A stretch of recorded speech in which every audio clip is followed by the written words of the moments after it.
with this. I'll do this in the morning. And I don't have any inside information. The lady that did it, she got in there.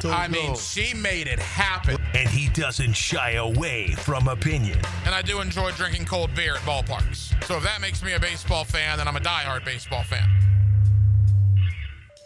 It's Hacker After Dark on 1010XL. And a very good Tuesday evening to you, Jacksonville. It is Hacker After Dark, 1010XL, 92.5 FM with Dylan Denmark. The Hacker Ryan Green with you. Glad you are with us on a Tuesday night that finds us one day closer to now all of a sudden what is a massive game for both the Jaguars and the Houston Texans. Sunday at 1 o'clock at Everbank Stadium.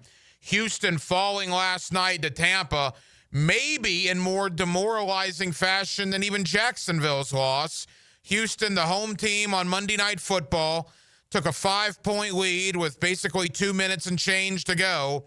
And Baker Mayfield converted a couple of fourth downs. Tampa Bay punches it in with 6 seconds remaining. And now the Houston Texans find themselves 0-2 on the year. And man alive, if Jacksonville were to beat Houston, is Houston really going to come out of here 0-3 on Sunday? There's a part of me that almost wanted Houston to win last night because you want to talk about a desperate football team. That is exactly what the Texans are. But what I'm interested in, I'm going to talk to Matt Verram of SI about this. So we're going to talk obviously a lot about the Jaguars, but I also want to talk about the Texans to an extent, this week's opponent. Didn't we say this literally the entire offseason in regards to Houston? I know I did. I said it till I was, nauseous talking about the AFC South. I said over and over, I like Houston. I like their defense. I hate their offense.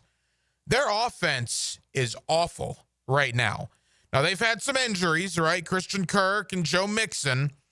But the Houston Texan offense is essentially throw the ball up to Nico Collins and hope he catches it, or have C.J. Stroud roll out and gain yardage with his legs and hope they bust a Nick Chubb run once or twice. And that's it. And look, Houston has scored, what have they scored? 28 points in 2 games. The Jaguars scored 27 points on Sunday in a loss to Cincinnati. So we will talk a lot about the Jaguars and the Texans. Again, Matt Verram of SI joins me, as does Travis Holmes of Big Cat Country. Also, the Duval Dive podcast. Travis will be with us in the 9 o'clock hour. And we will spend some time on Florida and Miami tonight. Mike Hugan, the man is an absolute college football encyclopedia. He's covered it for years. We'll talk Florida, Miami. And yes, we will break the ice, at least on this show. We will start talking about possible replacements if/when Billy Napier is out in Gainesville. We will talk Brent Key. We will talk John Summerall, Lane Kiffin, all points in between. And we'll do all of that with Mike Hugan coming up towards the top of the 9 o'clock hour. We're glad you're with us on a Tuesday, fresh from T-Ball, Denmark. It was opening night at T-Ball over in Mandarin. If you're watching me on the stream, I'm representing my Little Hacks team, my son's team. The Small Fries is the Little Hacks organization that he's with this year. My man played a little shortstop tonight, a little third base, got a hit or two. I was proud of him. Proud dad moment. Big on. That's right. That's right. Opening night for T-Ball. Little Hack getting after it, and that was very cool to be out there out in the Mandarin area. Every night here on Hacker After Dark, we do kick it off with a big deal of the night. And Dylan Denmark, let's do that right now. Time now for the big deal of the night. What's the big deal? What is the big deal? No big deal. It is a big deal. On Hacker After Dark. As Baloo and I just talked about in the 2-minute drill, Darnell Savage released today by the Jacksonville Jaguars. Interesting, right? I mean, he makes the 53-man roster, has played, I think, almost 50 snaps between the first 2 games, and is released on a Tuesday heading into week 3. Obviously, did not do a good enough job in the eyes of the coaching staff and general manager James Gladstone. So another Trent Baalke free agent signing is out the door. And that has been a common theme with Trent Baalke free agents and Trent Baalke draft picks over the last couple of months. So we'll see what the Jaguars ultimately end up doing with that roster spot that's now open thanks to the release of safety Darnell Savage. 2 weeks into the Jaguar season, 1-1, and I wanted to spend a quick moment tonight on things that I have learned about the Jacksonville Jaguars in the first 2 weeks. And I'm curious your thoughts. Hit me up on the text line, designed by Lifetime Enclosure, 641-1010. What have you learned about the Jaguars through 2 games of the 2025 campaign? Couple of things I've learned. I've learned the Liam Cohen running game that we talk so much about, what he did in Tampa. I've learned it's made the trip to Jacksonville. Travis Etienne looks like a new football player. Travis Etienne is second in the NFL in rushing yardage right now. Bashal Tutin, the rookie from Virginia Tech, doing a really good job. That was one of the questions, right? Will the running game that Liam Cohen had in Tampa, will it translate? Will it travel here to Jacksonville with him? 2 weeks in, so far so good. The Jaguars have a running game for the first time in a while. I've learned the offensive line, within reason, has been pretty decent through 2 weeks. Now, Trey Hendrickson beat Walker Little a couple of times, but by and large, you give Trevor Lawrence the protection that the Jaguar offensive line gave him for the most part on Sunday in Cincinnati, I think the Jaguars will take that. I also think they kept Trevor clean against Carolina. I have very little issue overall, 2 games in, with the Jacksonville Jaguar offensive line. Trevor Lawrence, too many turnovers, agreed. You can't have 3 picks in 2 games. But I like what I see. I do. I like it. The guy should have had 4 touchdowns last week against Cincinnati if De'Ami Brown catches that ball. He should have had a 4-touchdown game. When's the last time Trevor Lawrence had a 4-touchdown game? So from that vantage point, are there things to work on? Absolutely. Can he play better? You bet he can. But the way Trevor has played through the first 2 weeks, I'll take it. Because the Jaguars won the first game and should have won the second game with the way Trevor Lawrence has performed despite the 3 interceptions that he's already thrown. Defensively, Trayvon Walker is going to have a huge year. I love everything I've seen out of Trayvon Walker 2 weeks in. I also think Joshua Hines-Allen's looked pretty good as well. I'm not sure if there's a more underrated defensive player in the league than Foye Oluokun, and I really mean that. I think Foye has been very good, very solid. That's all on the positive. There certainly has been negative that I've learned too. I've learned that Brian Thomas Jr. may not be what we thought or expected him to be. Now, it's early. Let me preface it. It's very early in 2025. But where BTJ ended 2024 compared to where we are now with his play and his production, it's night and day, man. In a bad way. In a very bad way. A lot of pressure on BTJ this week. Is he as good as we made him out to be? 2 games into 2025, I think there's real question about that. Travis Hunter. I like what I've seen. The guy played over 80 snaps in this, wide receiver and cornerback combined on Sunday. Got called for an absolute bologna sausage pass interference in Cincy on Sunday. But I just wish they'd throw him the ball more on offense. Get him more vertically down the field. Maybe that'll come in time. And don't get me wrong, I like to see Travis Hunter have catches, but I like to see more than a 5-yard hitch or a screen at the line of scrimmage. I want to see Travis Hunter get a little more vertical. I've learned that maybe they're working that in slowly, and we'll begin seeing that hopefully as the weeks move on here. And like I said about last night, I've learned that Liam Cohen is a very passionate head coach. I've learned that it matters to Liam Cohen. I've learned that you're going to know very quickly what Liam Cohen thinks on that sideline, which I like. Told you guys that last night. I am a fan of what I've seen out of Liam Cohen. Some questionable play calls, perhaps, but for a guy that's only been a head coach for 2 games and to have the moxie that he has, the confidence that he has, I'm not going to complain about some play calls. Overall, I'm very happy with Liam Cohen. But here is the big question. What have we learned 2 weeks in? What have we not learned 2 weeks in? Well, I think the big question, the big thing that we still need to figure out is what Liam Cohen has talked about basically the entire offseason. And now is the time. And what is that? How does this team face adversity? Because let's be honest, guys.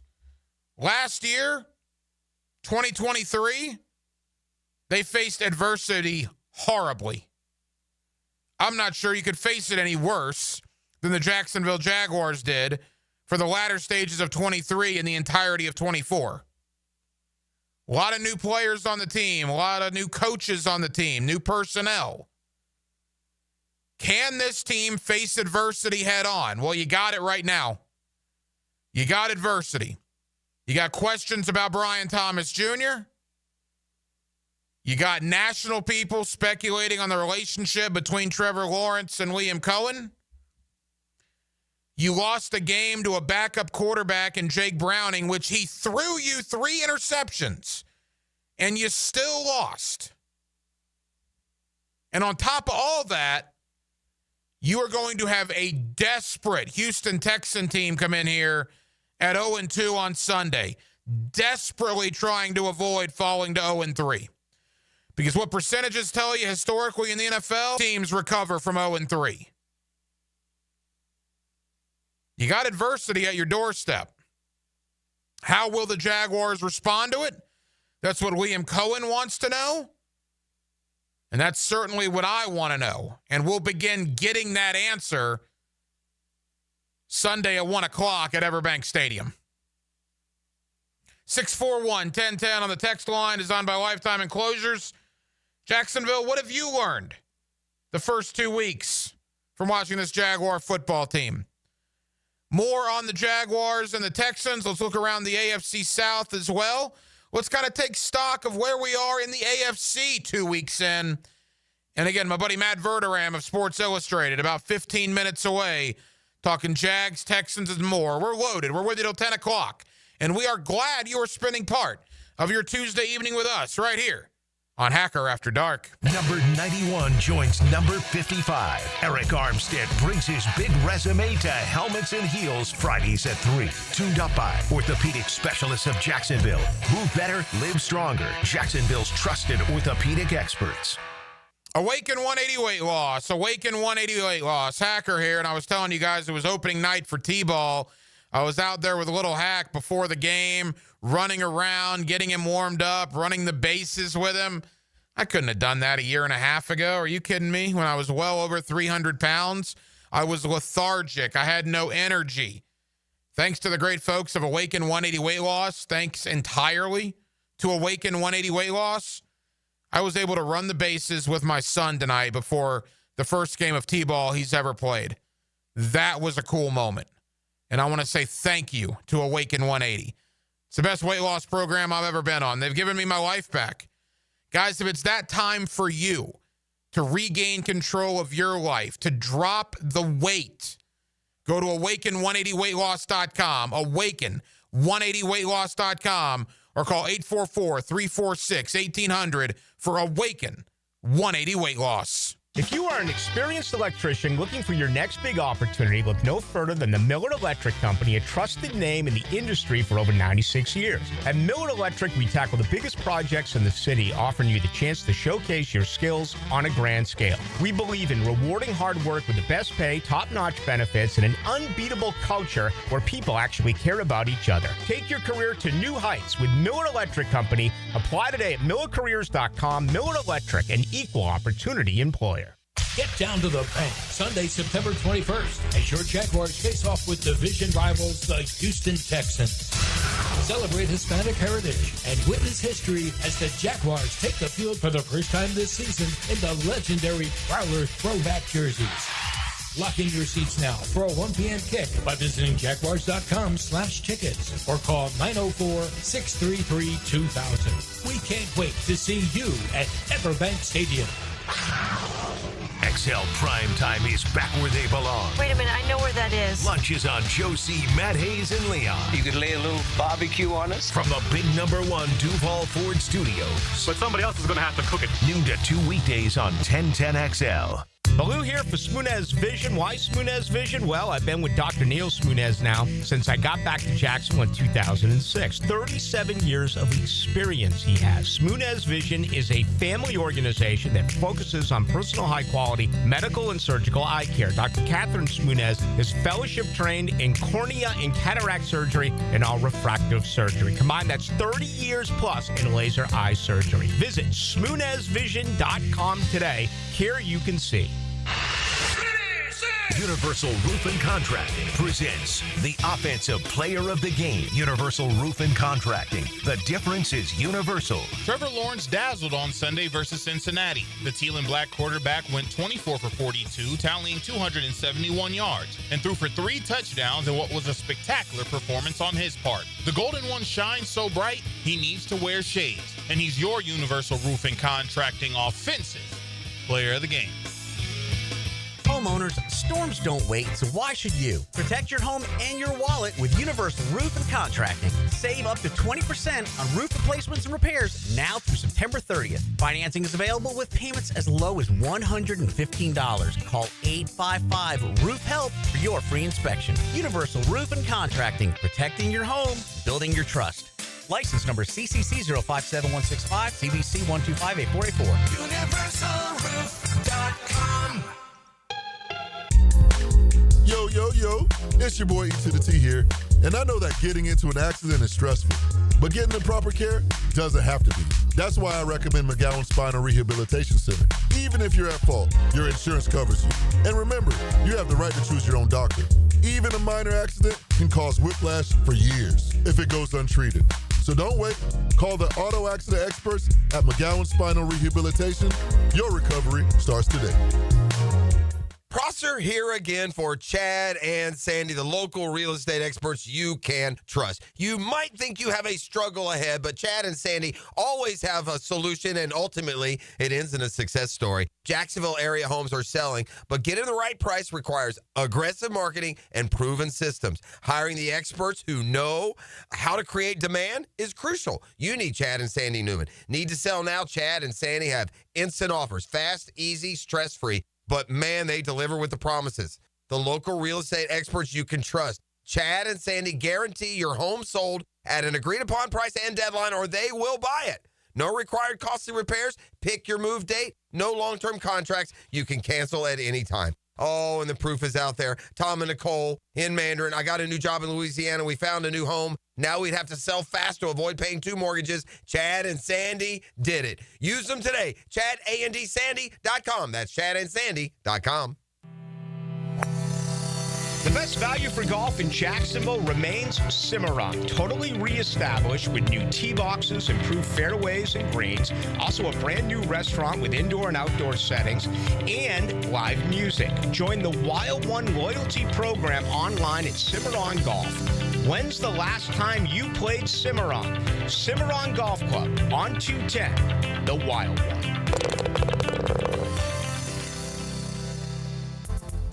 Life doesn't wait, and neither should you. Aleve can help you deal with pain less throughout your day. Whether it's a long day on your feet, a demanding workout, or everyday aches and pains, you need relief that can keep up when pain persists. Aleve is here for you with longer-lasting body pain relief compared to leading OTC-branded pain relievers. With just one pill, Aleve lasts up to 12 hours. Don't let those aches hold you back from doing what's important to you. Use as directed. 1010XL, presented by Farrah and Farrah, exclusive injury law firm of the Jacksonville Jaguars. Focused, fueled, fearless, Farrah. Hacker After Dark on 1010XL. I feel like we made a lot of great plays, especially with the way Campanelli came in offseason. His mindset was all about stopping the run, and then everything else would take care of itself. I feel like we definitely put out some pretty decent tape of what we want the identity of this team to be. We just have to continuously do that week in and week out and evolve. The thoughts of Jaguar defensive end Travon Walker. Thank you to our friends at Jaguars.com. I think Trayvon's had two pretty good games. He got a quarterback sack on Sunday, had a couple of near misses against Carolina. But again, as we talked about, really last week, but you can even bring it to this past week, everybody talks about quarterback sacks, right? But it's all about pressures, too, affecting the quarterback. You want to get him to the ground, but if you beat the offensive tackle and get a holding penalty called on the offense, or if you beat the offensive tackle and split the guard and you make the quarterback throw it away, I mean, that's what you're paid to do as well. So, yeah, everybody talks about, well, how many sacks did he have? Well, look at passes or tackles for loss is one. Quarterback hits is another one. I think Trayvon had 3 quarterback hits against Cincinnati, including that sack. I thought he had a very good game. And again, he gets ripped nationally because his name is not Aiden Hutchinson, but very quietly, not so much here in Jacksonville, we're aware of what he is, but very quietly, people nationally are starting to realize as well that Travon Walker is turning into a pretty good football player. Trayvon also talked yesterday down at the Miller Electric Center about, despite even the loss to Cincinnati, you can still feel some positive energy.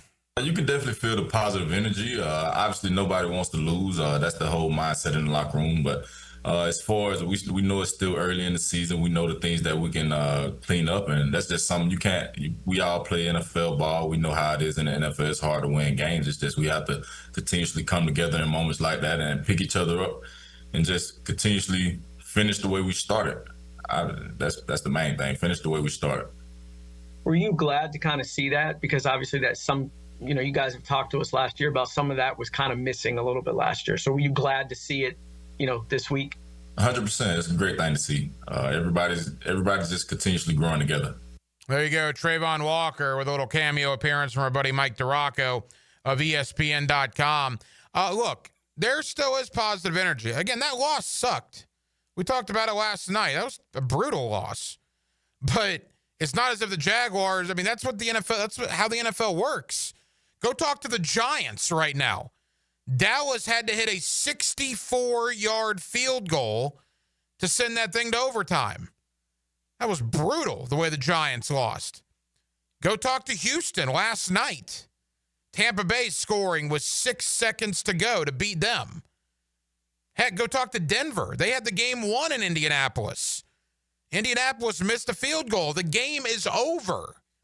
Except, of course, for the 15-yard leverage penalty called on the Broncos. The Colts get an untimed down, drill a 45-yard field goal, and that's your ball game. So it's not woe is me. Those sort of things happen in the NFL. I just rattled off 4 teams, including Jacksonville, that lost in the final 30 seconds of the game this past week. It's how do you overcome it? As we talked about, how does this team deal with adversity? Because you and I both know this team has not dealt with adversity at all over the last year and a half. Now they have it for the first time in the Liam Cohen, James Gladstone, Tony Baselli era of Jaguar football. And I myself am pretty interested to see what happens Sunday at 1 o'clock here at Everbank Stadium. You look around the American Football Conference 2 weeks in, how many 2-0 teams? We got 1, 2, 3. There's 4 2-0 teams. Buffalo, and they look dominating. And in fact, Buffalo kicks week 3 off in less than 48 hours. They're 2-0. Cincinnati's 2-0, but they just lost their quarterback for at least the next 3 months. And Jake Browning only performs at a Hall of Fame level against the Jaguars. We'll see if they can keep their head above water without Burrow for the next dozen or so games. Indianapolis is 2-0. Look, I'll tell you this. I'll raise my hand as well. I imagine many of you would probably have to do the same thing if you were being honest. How many people thought Daniel Jones was going to be awful? I did. I absolutely did. Through 2 games, Daniel Jones has been nothing short of outstanding against Miami and against a good Denver Bronco team. Now, the Colts won both of those games at home, and historically, Indy is like the main team. Like, when you think about this, the Colts just seem to be an awful lot better at home than they are on the road. I mean, look here in Jacksonville as a prime example. They haven't won a game in Jacksonville in over a decade. You have to go back to 2014, the last time the Colts won down here. They beat the Jaguars up in Indy all the time.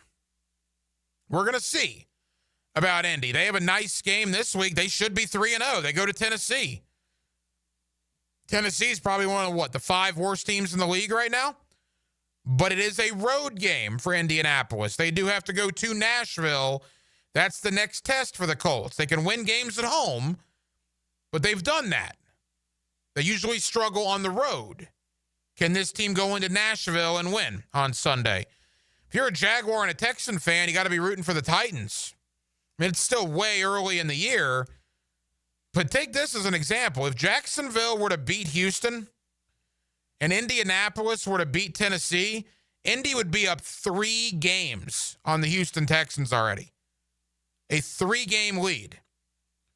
So we, the Texans, you're kind of rooting for Tennessee this week to pull off the upset. The Chargers are 2-0. All they've done is beat Kansas City in Brazil and then come back last night, go into Las Vegas, and completely shut down Geno Smith and the Raiders. Could this be the year for Jim Harbaugh, Justin Herbert, and the Chargers? I don't know if I'm ready to go that far, but they've looked impressive. Out in the AFC, outside of Buffalo, I'd say the Chargers are probably the most impressive team. Outside of Buffalo, I would say Chargers are probably number 2. And then you look at, there's just a plethora of teams at 1-1. Las Vegas, Denver, Jacksonville, Pittsburgh, Baltimore, New England, all 1-1. Again, super early. A lot can go on. But week 3 is going to be a big one in the AFC South. Again, you got Indianapolis traveling to Tennessee, and you got Houston traveling to Jacksonville. Is Houston really going to go 0-3 with all the acclaim they had coming into the year? You know as well as I do, the Texans are going to put a lot into this Jacksonville game. And from the Jaguar side of it, you got Azeez Al-Shaair coming back to town. You got a team in the Houston Texans that have owned you in your own stadium for the better part of the last decade. There is obvious motivation on both sides. That's why, to me, it's a pretty compelling matchup on Sunday. Of course, you'll hear it right here on 1010XL, the Jaguars and the Texans at 1 o'clock at Everbank Stadium. Coming up next, my buddy Matt Verram of Sports Illustrated. Matt is one of my favorites to talk NFL with, to talk Jaguars with. If you've never listened to Matt Verram on my show, I think you'll enjoy it. I always enjoy the conversation. He comes up next on a Tuesday night here in Jacksonville, Florida. We're glad you're with us. It's Hacker After Dark. Blue here for the Blue Crab House, located right off of San Jose. It's on Jewington Creek Road. They've been around since 1996. Indoor-outdoor dining. Also, takeout is available at the Blue Crab House. Open 4:30 to 9, Tuesday through Saturday. Sunday, noon until 9. Remember, Tuesday, $2 margaritas. Wednesday, $1 oyster night. How about the blue crabs? How about my personal favorite, the Canadian snow crabs? Whatever it is that you fancy, you get it right there. The Blue Crab House. Bueller, stay cooler with Bueller. Hey, Hey, Jason, thanks for coming over so quick. Sure thing, pal. What's the big... Whoa! See, I told you there was a smell. Yeah, it smells like... Exactly, or a dead one more like it. You need some fresh air in here. Well, this is the problem, Jason. I've kept everything sealed up tight all summer long so I don't lose all my nice cool air. Now all the dog smells and cooking smells and home gymnasium, man cave smells are all building up and I can barely... Dude, where are the Bueller sunglasses I gave you? Oh, I don't know. They must be in my other... Put on my emergency pair. Whoa. Bueller Air and Plumbing can install an air purification add-on to your existing air conditioner. Clean the air of dust and pollen and funky smells while you cool. So I can keep all the cool air I saved up? And your place won't smell like a dead... Stay cooler with Bueller. Visit BuellerAir.com. Morgan Conley Roofing isn't just repairing roofs. He's building a legacy for generations to come. Born here, built here, staying here. MorganConleyRoofing.org. License number CCC 1333544. For the first time ever, Beard's Diamonds brings you names like Rolex, Cartier, Van Cleef, and Tiffany. It's happening this week, Thursday through Sunday, a 4-day premium estate jewelry event. This is a spectacular buying opportunity. Your chance to own the world's premium brands. Ready to own the Rolex of your dreams? Beard's buyers have scoured the country, handpicking high-quality pre-owned Rolex watches. All the hard-to-find models. Submariners, Datejust, Skydwellers, Yachtmasters. Over 100 pristine Rolex timepieces to choose from at exceptional value prices. Plus, showcases filled with Tiffany rings, Cartier necklaces, Van Cleef pendants, exquisite rare gemstone pieces. The finest estate jewelry in the world at prices you never thought possible. And for this special event, Beards is selling loose diamonds at unheard of prices from 1 carat to 10 carats. Dazzling rare diamonds marked down to rock bottom. Don't miss this unprecedented event. The finest names, the highest quality, the guaranteed best values. It's this Thursday through Sunday, September 18th through 21st. Come early for the best selection. Beards Diamonds at St. John's Town Center. Are you trapped at a high-rate mortgage, watching your hard-earned money vanish every month? Stop right now. At Loan Pronto, they are delivering the lowest mortgage rates in 3 years. Hey, Prosser here. Loan Pronto's rate reduction home loan program is a streamlined, low-cost way to slash your house payments by hundreds of dollars a month. Lock in at a fixed rate as low as 4.99% APR and close in as little as 2 weeks. No appraisal needed in most cases. And here's the kicker.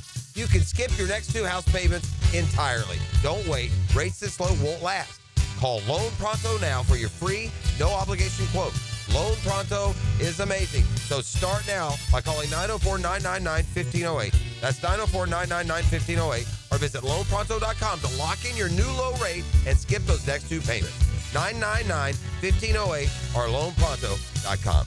Equal housing lender, NMLS 1661781. Subject to lender approval, NMLS, consumeraccess.org. 1010XL, presented by Verram and Verram, exclusive injury law firm of the Jacksonville Jaguars. Still present, ready. Verram doesn't flinch.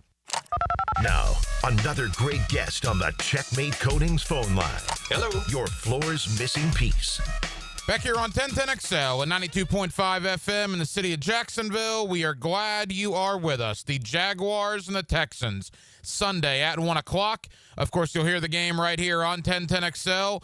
A big game for both teams, Jacksonville and Houston, quite frankly, both coming off pretty heartbreaking losses in the final 30 seconds. Houston 0-2. They will be a desperate team coming in. Jacksonville at 1-1. And we'll see what happens with the Brian Thomas Jr. situation. Let's talk about all of it with Matt Verram of Sports Illustrated, always kind enough to join us here on 1010XL in Jacksonville. Matt, how you doing, man?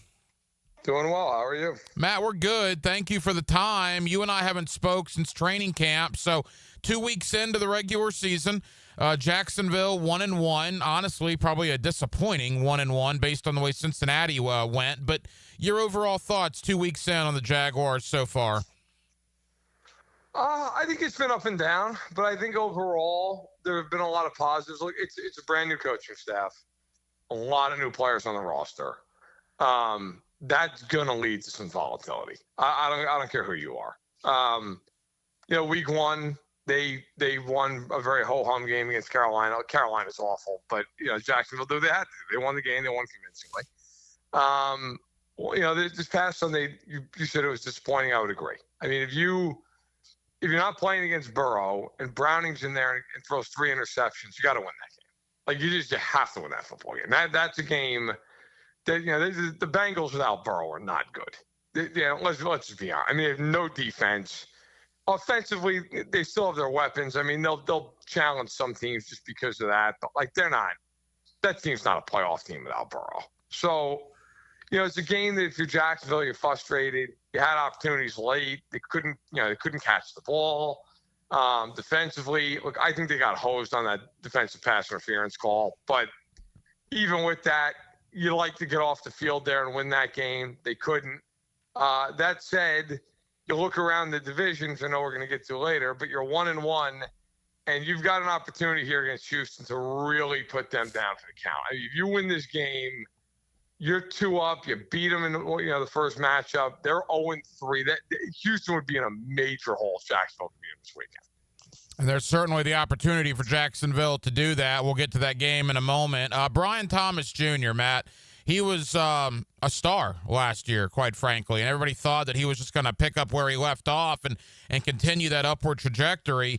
It's been bad the first 2 games. He had the reverse for the touchdown against Carolina, but only 1 catch on 7 targets. And I got to tell you, man, against Cincinnati, there were some instances where he looked like he was almost avoiding contact. I know Liam Cohen plans on talking to BTJ this week. At least that's what he said Monday in his press conference. Maybe nursing a wrist issue.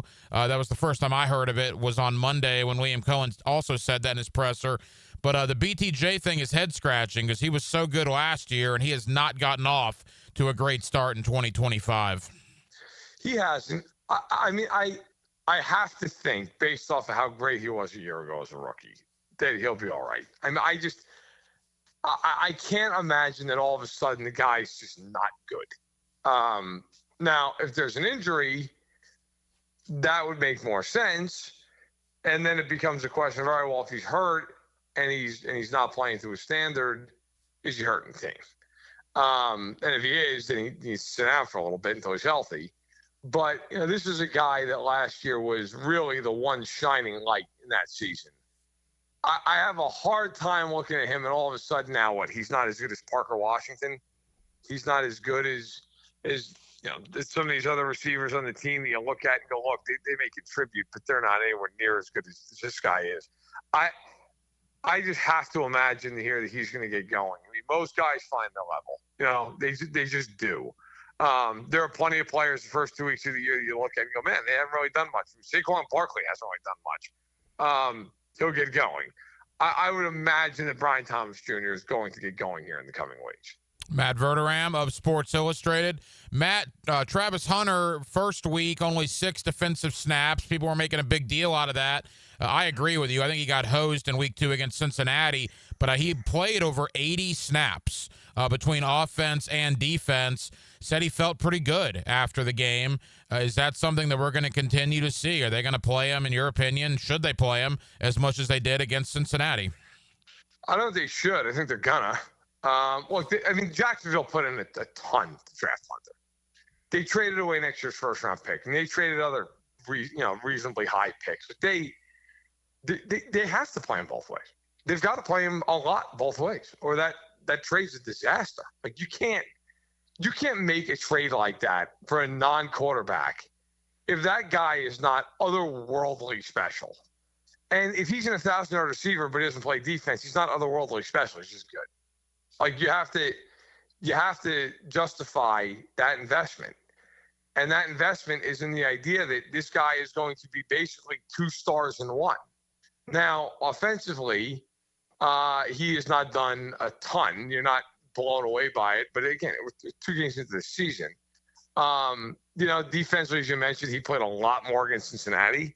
I thought that pass interference call was horrific. Frankly, I thought that was one of the worst calls of the weekend. But look, he's like any other rookie. I mean, he's going to have growing pains, especially when you're talking about you're trying to learn both sides of the ball. I mean, it's a lot. I don't care who you are, how talented you are. It's hard to learn one side of the ball in the NFL, which is what everybody else in the league is trying to do. So I do think they're going to continue to ramp up more and more and more and play him as 80, 85 snaps, 90 snaps a game. I do. And I think it's a risk.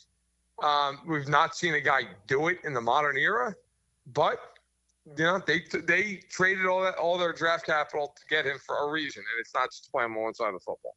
Matt, final thought on the Jags before we look ahead to this weekend against Houston. Liam Cohen did wonders last year with the Buccaneer rushing attack, particularly Bucky Irving.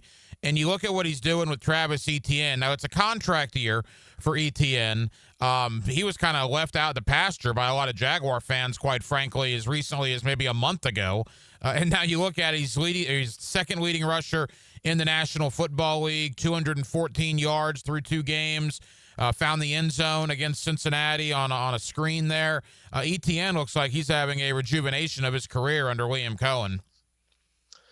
He does. And they trade away Bigsby, right? So, now they have some other guys in that backfield now that have kind of entered the fray, but Etienne's clearly the guy.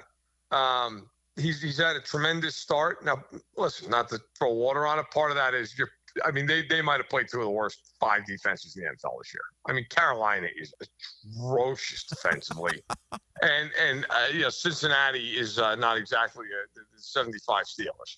So I am curious. Houston's a real test because Houston's a really good defense. Now, Houston can't play a lick of offense, but defensively they can really get after you.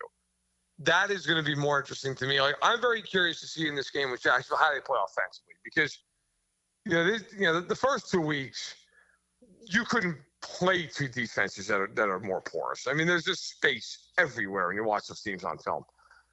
Houston is the polar opposite of that, where Houston just can shut you down, and in ways both in the passing game and in the run game even as well. Although they're better against the pass. I think Etienne's been great. This will be a big test this weekend.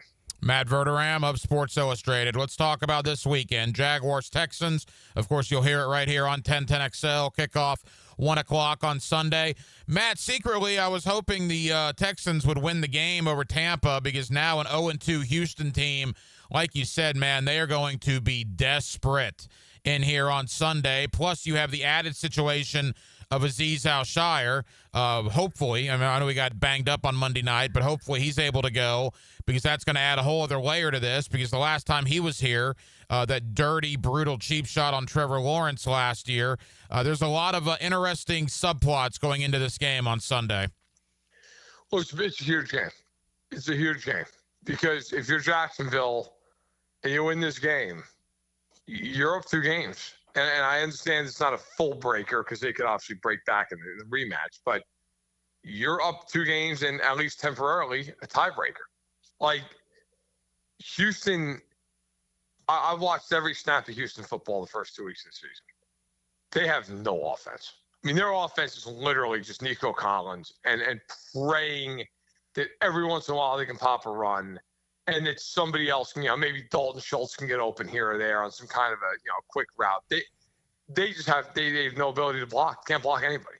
I mean, that offensive line is so bad. The Buccaneers front defensively is not great. It's not bad, but it's not great. Kansas City didn't play most of the game. Vita Vea is more of a run stuffer than he is. He's not going to really be a pass rusher.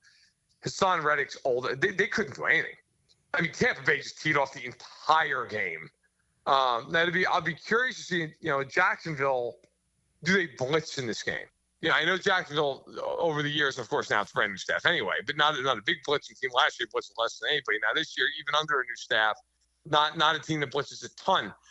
Do they just go after them in this game? I mean, does Jacksonville just say, look, they can't block anybody. Let's just bring 5 guys 40% of the time and just see what happens. Stroud, as good as he is, one thing with CJ Stroud, if you get him under pressure, he will sometimes throw a ball he shouldn't throw. I mean, Levante David, that pick he threw to David last night, it's one of the worst throws I've ever seen. David just dropped the ball. But look, this game, if you're Jacksonville, this game to me is about offensively, you cannot make big mistakes in this game. Lawrence cannot throw one of those picks that you go, what is he doing? He just cannot throw that ball. I don't care if he throws it 30 yards into the stands. He cannot throw a bad pick in this game. Last night Tampa Bay almost lost that game because of all the special teams errors. Like, Houston's offense is so bad, you just can't give them points. And if you're Liam Cohen, I think you're sitting there going, look, offensively, can we get to 20? Because if we can get to 20 and not make a big mistake, probably going to win. But I think that's the key to this game, is not giving Houston a short field, not giving them a defensive score, not giving them the opportunity to have to go, 30 yards instead of 70. If punting the ball in this game is not the worst thing that's ever happened. I agree. The Texan offense is awful, and the crazy thing is, and I didn't understand it the entire offseason, I know you were one of the ones that agreed with me, but, you look at the Texans, everybody picking them to win the South, and I'm looking at that offensive line, and I'm sitting here thinking they were terrible last year, and it literally might have gotten worse. And it's like nobody cared. It was just all C.J. Stroud, C.J. Stroud, C.J. Stroud. Well, you see what's going on now, an 0-2 start. Quickly, we got about 60 seconds. Also, Tennessee and Indianapolis this weekend. It's an AFC South round robin. Indy 2-0. I guess Daniel Jones might be extending his middle finger to most of the NFL the way he started after 2 weeks.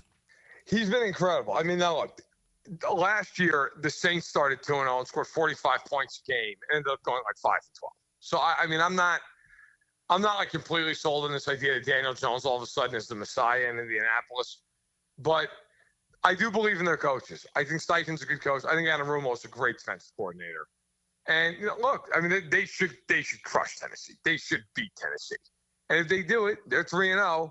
I don't think the Colts are going to run away and hide from anybody. I just don't think the quarterback's that good. And I saw them in camp, and he was not lighting the world on fire at camp. I think they're clearly a team that's playing with confidence. They're better. He's obviously better than Anthony Richardson, but I think Indianapolis, like at some point, they're probably around a 500 team. And if you're Jacksonville, you can live with that. It's week 3, but we'll get some clarity, at least early in the season, in the AFC South this Sunday with Houston at Jacksonville and Indianapolis at Tennessee. Matt Verram of SI. Matt, tell the good folks here in Jacksonville, man, what you have coming out on SI as week 3 approaches. Yeah, got my Friday preview file that I write every week for SI. You can check that out. That'll be on the website. I'll tweet it out. And then I got a column up right now on the Buccaneers, Mecca Buka. And the next week have quarterback rankings, which I'll write once a month for us, and some other things as well. I'll have the Sunday column, the good, the bad, and the ugly, which is every Sunday as well. So you can check that out on the website or Twitter at my name, at Matt Verram. He's one of our favorites, Matt Verram of SI. Matt, appreciate it as always. We'll talk again soon, pal. You got it anytime. Go! Your play-by-play home of Bulls Bulldogs football is 1010XL. The Bulldogs show their bite as they fight the Oakleaf Knights. Friday at 7 on 1010 AM. David Garrard here. I've had the PRP treatment from Southeast Orthopedic Specialists, and my knees are really doing well. Platelet-rich plasma treatment may be the answer for whatever is hurting you. Southeast Orthopedic Specialists. My son had a meniscus surgery a couple years ago. When it's smooth as silk, Dr. Kevin Murphy did it. Was playing tennis in 2 weeks. This is Patrick Malarkey, and I highly recommend Southeast Orthopedic Specialists. Rick Ballou for Coy Dental. That's right, Carlson Dental is now Coy Dental. Dr. Lee has been practicing there for 9 years, has purchased the company. The Coy Dental team still has the same great dentist and staff. And remember, if you get nervous visiting a dentist, don't. There's never a problem at Coy Dental with light sedation for cleaning and deep sedation for all your restorative needs. Coy Dental, located in Bartram Park. It's a magical phone line. Check this out. It brings you things you can't get anywhere else, like insider insight from sports experts. Listen for the Checkmate Coatings phone line. Check. Every day on 1010XL.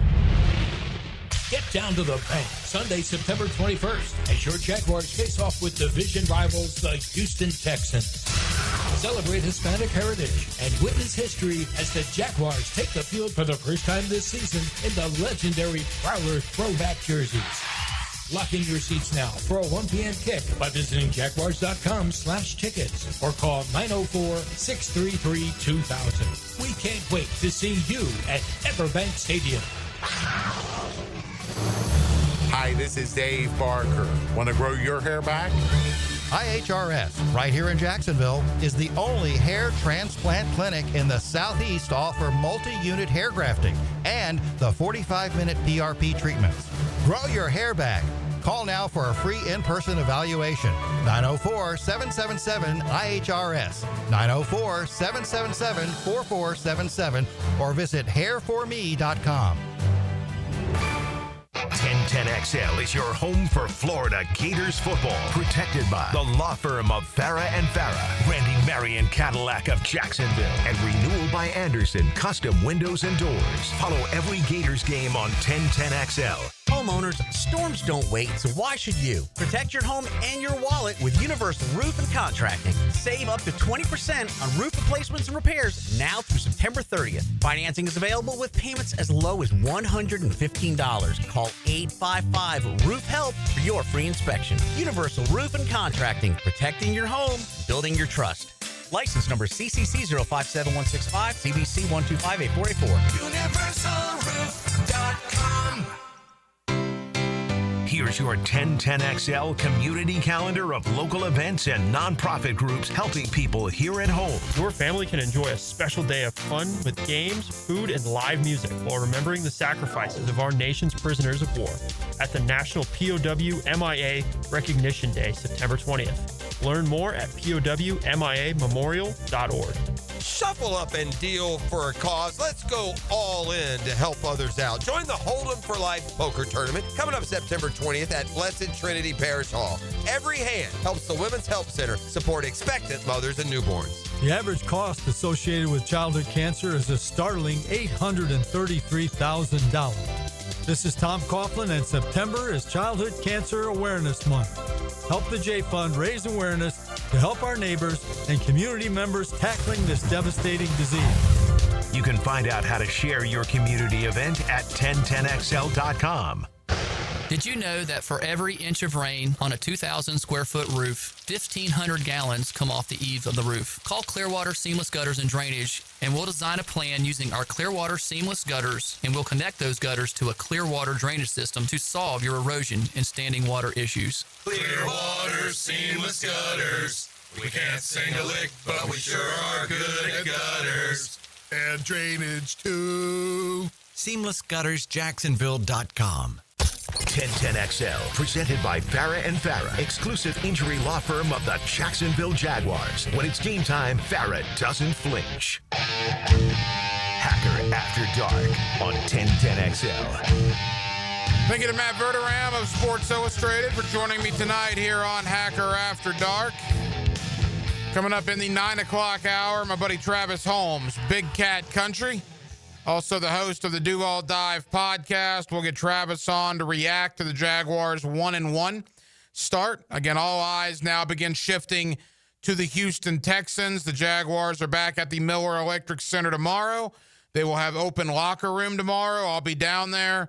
Hopefully get some one-on-one conversations that will bring you both tomorrow night and Thursday night here on Hacker After Dark. One of the guys that will not be in that locker room any longer because he was released today by the Jacksonville Jaguars was safety Darnell Savage, a guy that had played a fair amount in the first two games, gets released on a Tuesday, approaching week 3, just an odd situation there.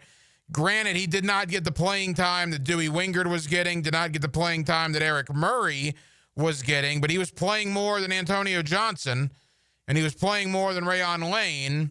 So does that mean the Jaguars are going to go out and add another safety? What's the domino effect of releasing Savage? And again, it just continues to show an evolving roster. I mean, every week, and it's name guys. Last week, it was Tank Bigsby being traded. This week, it's Darnell Savage. I mean, you're talking about two guys that were locks to me for the 53-man roster a month ago. Pretty wild stuff, man. No question about it. As Darnell Savage shown the door today in, interesting. Okay, let's go to Dylan Denmark right now. We got a This Just In. This Just In on Hacker After Dark. Denmark, what do you got? I got a floor running back coach. I'm probably not going to say this name right. Jabbar Jaluk is suspended for 3 games due to altercation before the Florida LSU game. He'll miss the Miami, Texas, and Texas A&M game. Well, when it rains, it pours. the running back coach, which, by the way, the running back coach, he does a good job. He's a great recruiter. And with what he's done with Jaden Ball and Jackson and that running attack, it's a bad deal. I saw the altercation on the broadcast last week. I saw a couple of coaches. I thought they were pulling guys out of there. Maybe not. Maybe they were wanting to throw hands too. I don't know. Apparently something was seen on tape for Jaluk to get suspended for 3 games. So according to Brett McMurphy, he will miss the Miami game this week, the Texas game in 2 weeks, and the Texas A&M game the week after that.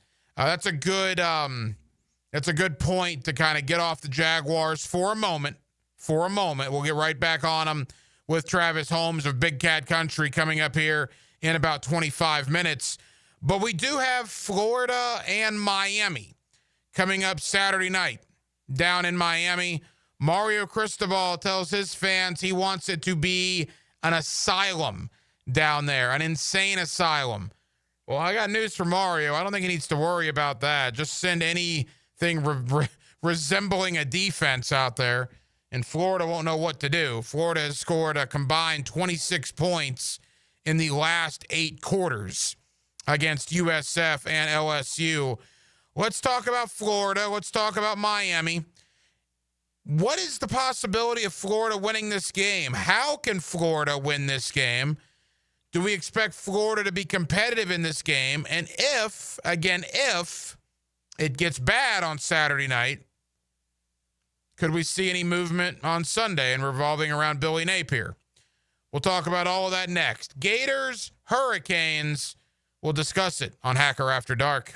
A great season often depends on keeping your best players on the field. Let me know if he's ever going to play football again, or do I need to find me another wide receiver? Listen for the personal injury attorneys Farrah and Farrah Injury Update. Jacksonville. Come on, you can't play without me. On 1010XL. Jacksonville is game time. And just like the Jaguars fight for every yard on the field, Duck Duck Rooter fights for every customer at home. From plumbing repairs to septic pump outs to keeping your AC cool all season long. We've got the winning playbook. Duck Duck Rooter is a proud partner of the Jacksonville Jaguars and delivers championship service every time. When plumbing, septic, or AC problems put you on defense, don't fumble the call. Dial 904-862-6769 or visit duckduckrooter.com. Duck Duck Rooter, when you're stuck, call the Duck.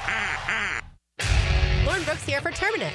When pests invade your home or business, you don't just need them out, you need them out fast.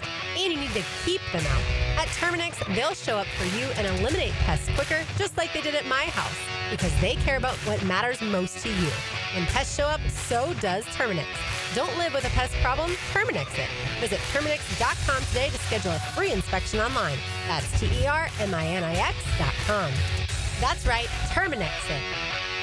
This Day in Sports History is brought to you by Southeast Orthopedic Specialists. On September 16, 2018, Patrick Mahomes sets an NFL record of 10 touchdowns in the first 2 weeks of the season, recording 6 touchdown passes in a road victory against the Steelers. Attention skilled electricians. Are you undervalued at your current company? Time to step up to the bigger projects and better opportunities. Join the team at Miller Electric Company, a trusted name in the industry for over 96 years. At Miller, we tackle the biggest projects in the city, offering not just the job, but an experienced, top-notch pay, unbeatable benefits, and the best working environments in the business. Please join the team that values your skills and rewards your hard work. Elevate your career to new heights. Apply today at millercareers.com, an equal opportunity employer. The flagship station of the Jacksonville Jaguars. WJXL AM Jacksonville Beach. WJXL FM Jacksonville Beach. Yo, it's your main man, E to the T here. And have you been to Clay County lately? It's the perfect escape and just a short drive away. Hiking, paddling, fishing, and plenty more ways to enjoy the outdoors. This month, you can take on the Whistling Death 5 and 10K. Dig into bold flavors at the annual Soul Food Festival and enjoy fall festivals all across the county. Make the call this weekend and enjoy great times and make wonderful new memories, all in our area. Check out exploreclay.com to plan your weekend adventure. That's exploreclay.com. I'm Stacy, and I want to tell you about my fogged up window fiasco at my house. I called up Mac at Baker Glass. He told me all I needed was a glass replacement. The process was so easy. All within a few days, they came out, measured, called me with an estimate, cut my glass, and came out to install the new ones. Now my view outside is fog-free thanks to Mac and his crew at Baker Glass. And my neighbors think I got some fancy new windows. I'm Mac with Baker Glass. No one treats you better. It's the start of our favorite season in Jacksonville, football season. Let's get hyped and let's get the home in tip-top shape and let's get that house zero-resified. Carpets, tile, rugs, upholstery, hardwood, they'll take care of you. Call the folks at Zero Res right now, 287-5727. Ask for the 1010XL special. Get your 3 rooms of carpet cleaned at $139 plus a 4th room free. Zero Res. Spell it forwards or backwards. It spells the same. Zero Res. Zero Res. Frank Frangie here for Stanley Pools. If you're dreaming of putting in a pool this year, choosing the right company is the most important decision you'll make.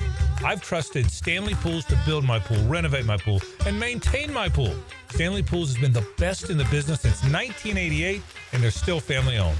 Call them today at 904-269-7277 or find them online at stanleypoolsfl.com. That's Stanley Pools, a family tradition of fine swimming pools. 1010XL and the Jacksonville Sharks congratulate Episcopal running back Levi Ritter for being selected the True Vet Solutions High School Player of the Week for his outstanding performance against Stanton. Levi rushed for 199 yards and scored 3 touchdowns. Have you got concrete or asphalt rubble piling up? Arcosa Crushed Concrete will pay you for it and recycle it. They're just minutes from Everbank Stadium on Talleyrand. Call Arcosa Crushed Concrete and get paid for what you don't need. ArcosaCrushedConcrete.com. 1010XL, presented by Farah and Farah, exclusive injury law firm of the Jacksonville Jaguars. Focused, fueled, fearless, Farah. This is Hacker After Dark on 1010XL. Halftime, Hacker After Dark, 1 hour down, 1 hour to go. We'll take you up until 10 o'clock as we do every night right here on 1010XL and on 92.5 FM. Saturday night in Miami, it's the Florida Gators and the Miami Hurricanes. Of course, last year, Miami went up to the Swamp and did basically whatever they wanted to do, absolutely destroying Florida on the opening weekend of college football in 2024. This year, Miami is ranked in the top 5. They already have wins over Notre Dame and a top 20 South Florida team who already beat Florida, while the Gators, at least the offensive Gators, are limping in. The defense for Florida has actually been pretty good. They just are getting zero help from the offense. And, look, I don't think there's many people that give Florida much of a chance. Mario Cristobal telling Hurricane fans he wants an insane asylum at Hard Rock Stadium on Saturday night. I probably expect that. Game day is going to be in Miami for the first time in 5 years. It will be a Miami infomercial the entire day.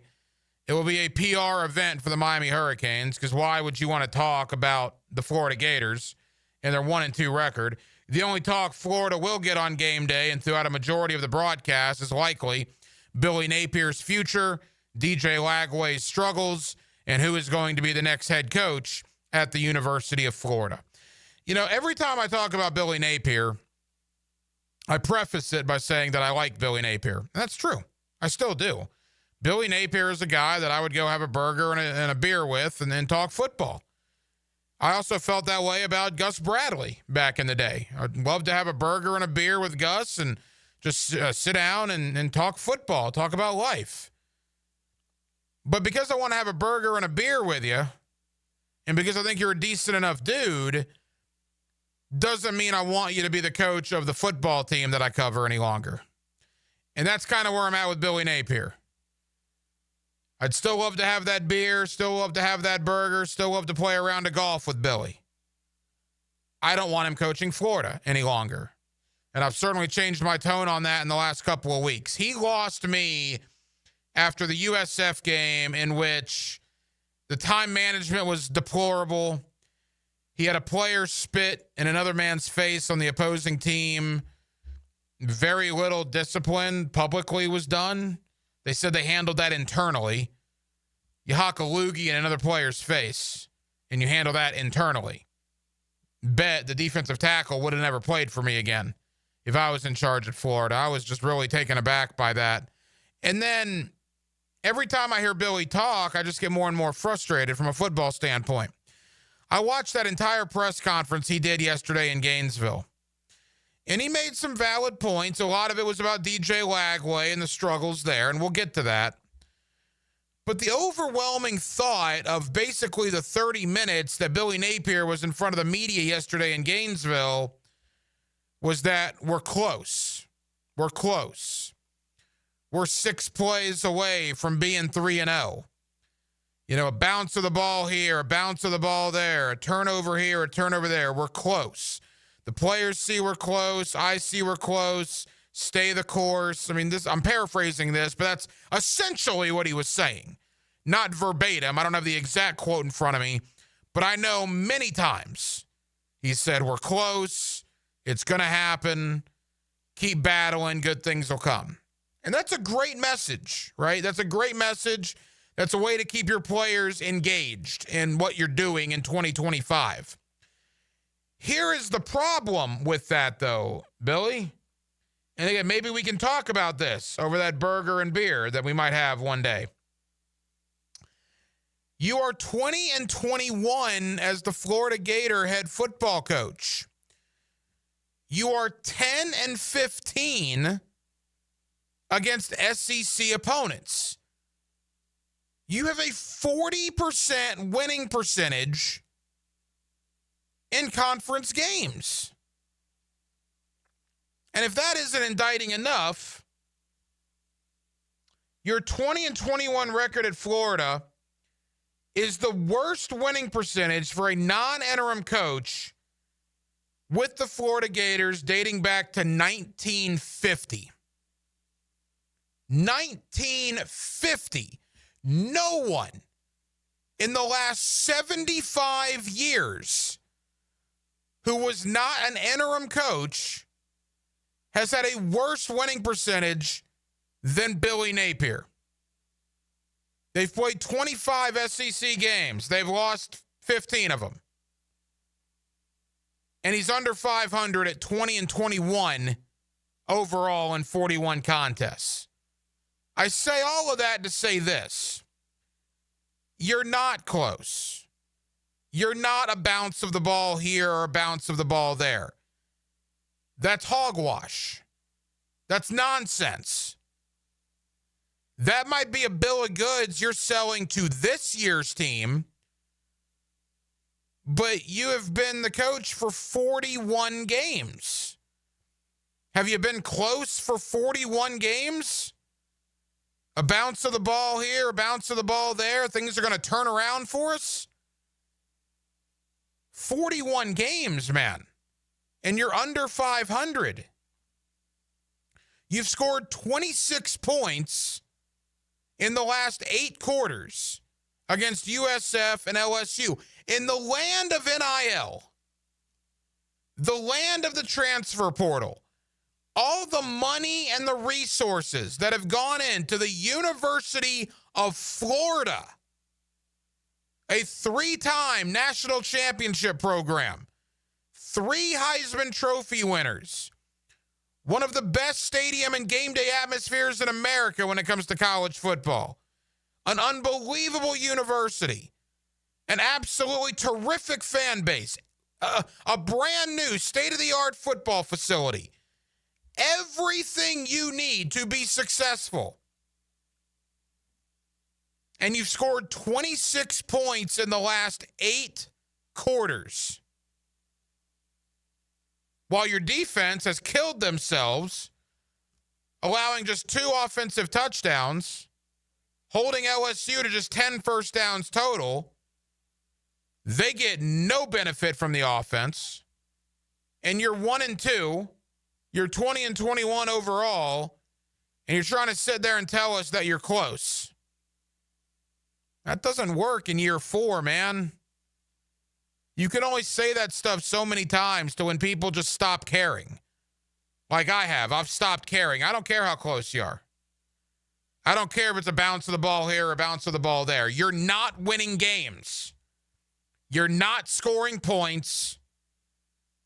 You're too stubborn to go out and hire a play caller. You're calling plays on your own. Billy, I like you, man. I hope one day we can have that hamburger and that beer and talk about football and talk about life. I would love to. I just don't want you to be the head coach at Florida anymore. I'm tired of it. I think a lot of other people are tired of it too. Let's preview Florida and Miami. Let's talk about the future of Billy Napier. My buddy Mike Hugan. The man is an absolute college football encyclopedia. He's covered it for years. He joins me next right here on Hacker After Dark. Putting the fence in defense. The ball comes out! The ball has come out! Each week, Superior Fence and Rail presents the Defensive Player of the Game on 1010XL. I'm here with Danny Van Sickle, Director of the Electrical Training Alliance. Danny, tell me about your program. Hey, Rick. We're a 4-year electrical apprenticeship. Our students start out making over $40,000 a year and right now make over $90,000 a year, including benefits. There is no tuition or student debt. You just have to apply and get accepted. Did you say no tuition and no student debt? You heard that right, Rick. Once you're accepted to the program, your only cost are the books and the course fees. About $800 a year. That sounds like an amazing opportunity. How can I learn more? Just go to etajax.org and you can apply there. Apply by November 6th. Brian Wall here. Would you take your paycheck, go to the bank, cash it, and then simply throw it up in the air? I didn't think so. But in a way, over the years, that is exactly what you're doing if you have old or builder-grade windows in your home. Even if you have a brand new home, those windows are not the best windows you can have to save on your energy bills. Window World has sold millions of replacement windows to homeowners like you, and Window World's customer satisfaction is the highest in the business. Please check Window World out yourself and save on your new windows and on your energy bills. Compare with other companies and you'll see Window World is simply the best for less. It's up to you. You can call Window World and get a free estimate, get the best guarantee in the window replacement business, save money on your new windows, and save more on your energy bills. Call Window World today at 904-443-7001 or go online to windowworldneflorida.com. Thank you for your business. Window World also offers energy-efficient doors. I'm Max Fink, and I'm your Gator Updater. Listen for the Gator Report several times a week on 1010XL. Freshened up by San Jose Collision on the home of the Florida Gators, 1010XL. Go, Gators! Hey, we all think we're experts on football, right? Well, it's time to prove it with Prize Picks. Kicking here for Prize Picks. Listen, you and I make decisions every day, but on Prize Picks, being right, it gets you paid. So what are we experts on? Like the Jaguars. We know what Brian Thomas Jr. is going to do, and Prize Picks makes it fun. It's simple to play. Just pick more or less on 2 to 6 player stat projections. If you get your picks right, you cash in. Prize Picks also offers injury reboots. If one of your players leaves the game in the first half and doesn't return, Prize Picks doesn't count it as a loss. Prize Picks put their users first, so all withdrawals are fast, safe, and secure. Prize Picks offers Venmo, Apple Pay, MasterCard, and more for quick and easy deposits into your account this football season. Download the app today and use code 1010XL to get $50 in lineups after you play your first $5 lineup. That's code 1010XL. You get $50 in lineups after you play your first $5 lineup. Prize Picks. It's good to be right.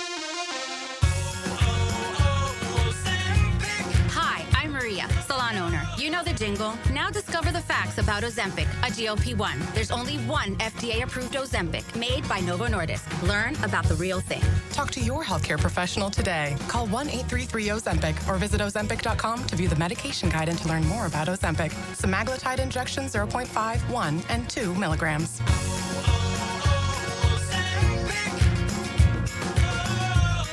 I know you love sports. So why not take that passion and make a difference in your community as a volunteer coach with the YMCA?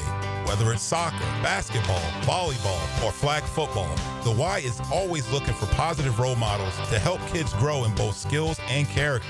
Even if you've got no coaching experience, that's fine. We'll provide the training. Step up, give back, and be the coach that makes a difference. To volunteer, visit your local Y or fcymca.org. Hey, Jacksonville, Rick Ballou here. Small business owners need trucks and vans to keep your business moving? Jacksonville Chrysler, Jeep, Dodge, Ram Westside has Ram 1500s to heavy-duty 2500s 500s, ProMasters, and custom uplifts ready to work. Visit them on Commonwealth Avenue or go online to jaxwest.com. Jacksonville Chrysler, Jeep, Dodge, Ram Westside, proud partner of the Jacksonville Jaguars and your local partner for work-ready vehicles. 1010XL, presented by Farrah and Farrah, exclusive injury law firm of the Jacksonville Jaguars. Still present, ready.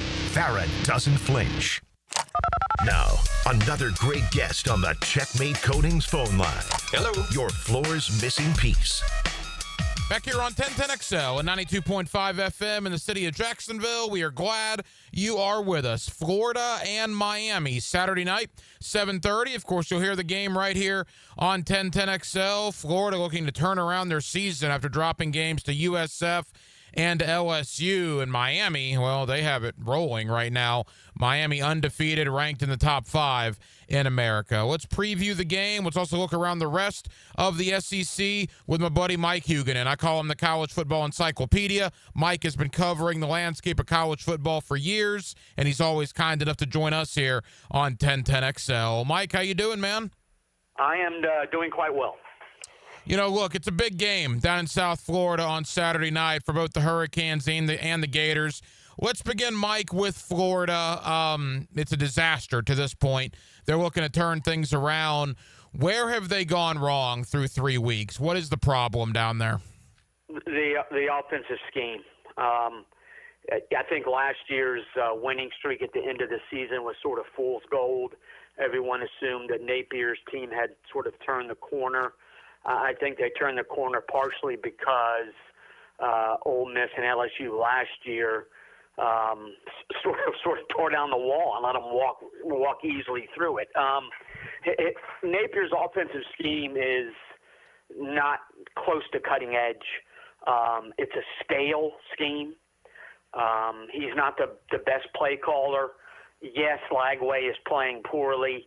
That reflects on Napier as well, but you know, it's hard to understand what Florida's offensive philosophy is in terms of the play calling. Obviously, he wants to run the ball and then throw the deep ball, Napier.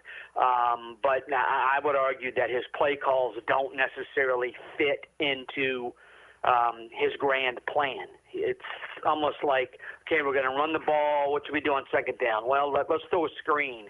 Okay, 3rd and 8. What should we do? Well, maybe we'll catch them off guard. We'll throw another screen. It's just poor play calling, poor scheme, and frankly, very poor execution by the two elements of the offense that were supposed to be the strongest. The offensive line has been adequate at best, and Lagway has not been even adequate. He looks too big. He looks slow. He looks rusty. You know, perhaps the rush should have been expected. He didn't go through spring practice, missed the first 2 weeks of fall camp, but yet you had Napier saying everything is fine. Obviously, everything is not fine. And then the LSU 5-interception debacle, those were just brutal decisions that Lagway made. Yeah, and the defense for Florida, the unfortunate part is they played absolutely well enough to win that game. They just got absolutely no help from the offense. Mike Hugan in with us here on 1010XL. I guess it comes down to plain old-fashioned stubbornness on Billy Napier's part, that he continues to call the plays, continues to not have essentially an offensive coordinator. And when it comes to DJ Lagway, I mean, I got to ask, people are saying, well, Billy kind of ruined Anthony Richardson to an extent. Is he doing the same thing with Lagway? I think you can say that the coaching at Florida, it's not helping Lagway. He was the Gatorade National Player of the Year for a reason. He turned around a high school program in Texas. You know, he didn't go to high school in Maine or Kentucky where there's no good high school football played. He turned around a horrible program in Texas, in the Houston area, took them to the playoffs, put up gigantic numbers, was a magician on the field, and he has lost seemingly all his magic. And you talked about the Florida defense. The Florida defense has allowed 2 offensive touchdowns in the past 2 games. Mm-hmm. Problem is, Florida's offense has scored 2 touchdowns in the past 2 games. Florida has had more touchdowns called back than they've scored officially in the last 2 weeks. And that is a reflection of Napier's stubbornness. All off season he's asked about play calling. I know it's a collaborative effort. I make the call, but we talk a lot, blah blah blah. And then the last 2 weeks after their losses, he's we're so close. No offense there, Coach Napier. You're 20-21 in 41 games. That's the worst stretch for a Florida coach since the late 1940s. It's a lot of bad football under this guy. And they go to Miami on Saturday. From a Hurricane perspective, I mean, everything's great for them. They're in the top 5. They're 3-0. And you get the feeling, Mike, Cristobal is the kind of guy on national TV against an in-state rival that if he can rub Florida's face in the dirt a little bit Saturday night, he's probably going to do it. Yeah, but I don't think there's any doubt about that. At the same time, this is a Miami coach team, a Cristobal coach team, or a Cristobal coach program that had the number 1 pick in the NFL draft, scored at will last year, and yet did not even make the ACC title game. So basically, Mario Cristobal is not a very good head coach, but I think if you're a Florida fan, you're thinking that's a hope we have for Saturday. But then you think, well, he's not a good head coach, but neither is the guy we have. And Carson Beck, the Mandarin High grad, he also missed spring practice after he had surgery on his shoulder. He certainly has not missed a beat. In fact, he looks better than he did last year. This looks like the Carson Beck from 2023. He and Shannon Dawson work extremely well together. Dawson actually calls plays in which he lets the quarterback throw the ball down the field, which is obviously vastly different than Florida this year. Obviously the conversation has already began, Mike, about who is going to replace Billy Napier.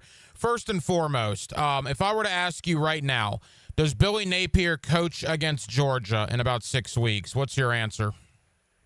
No, I don't think so. I don't think there's any downside after 4 games have been played to get rid of your coach. And the part of it is, the earlier you fire your coach, the earlier guys can go into the portal.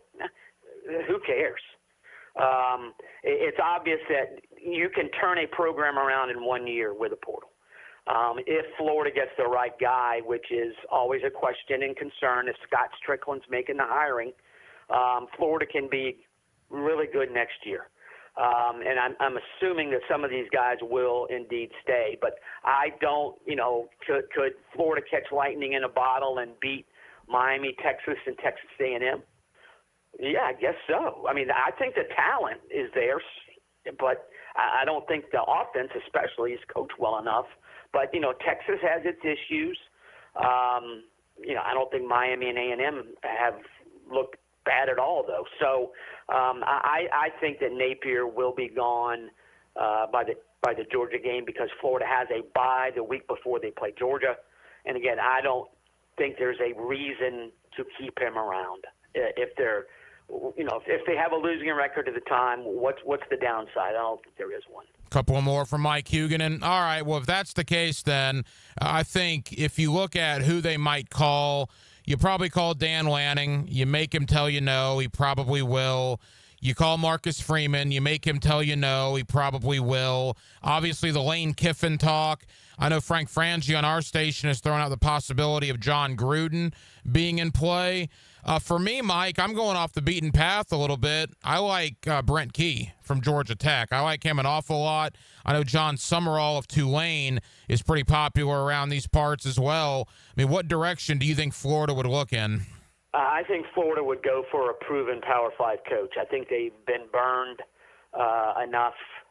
Muschamp was a defensive coordinator, never been a head coach. McElwain was a Group of 5 head coach. Mullen was a Power 5 guy at the time, but Mullen arrived with a lot of baggage anyway. And then you have Napier, who was a successful Group of 5 coach. I don't think you can go back to the Group of 5 ranks. If Florida, I don't think John Gruden will be a good fit. I think his offense was stale as well. Plus, I think it would be extremely easy to recruit against Gruden.